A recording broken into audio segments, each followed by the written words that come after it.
This is some news, and I don't think anybody will be unhappy with the choice of the Swedish Academy. The Nobel Prize to Louise Glück. I don't think I haven't read that her name was around. Maybe it was, but clearly it's quite unexpected and beautiful. She was born in 1943, so she's 77. She's still very active.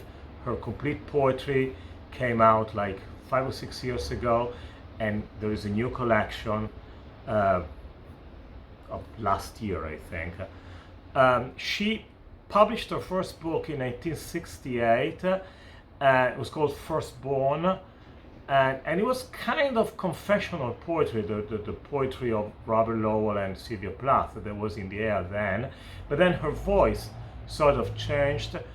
And there's still a lot of psychoanalysis in her poetry, but it's filtered through a very sophisticated knowledge of mythology, not only literature, but really ancient myth. And I think that that's really the mark of her oeuvre. Names of other poets that are often associated to Louise Glück: Emily Dickinson, the mother of all American poets, also for the very sparseness of the poetry, where the blank space on a page is as important as the word itself. Maybe Elizabeth Bishop too.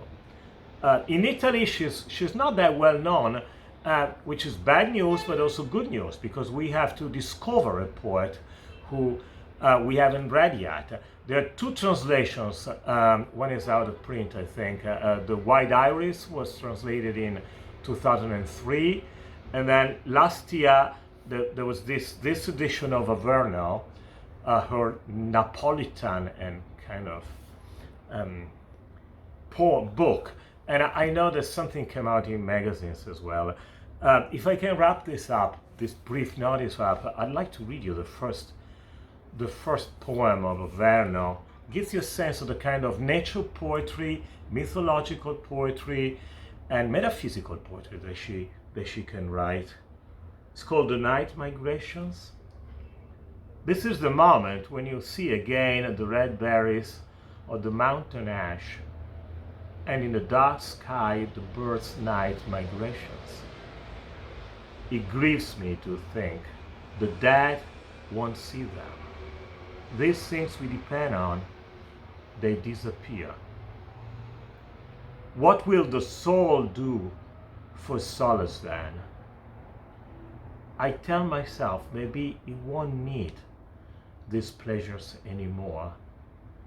Maybe just not being is simply enough, hard as that is to imagine.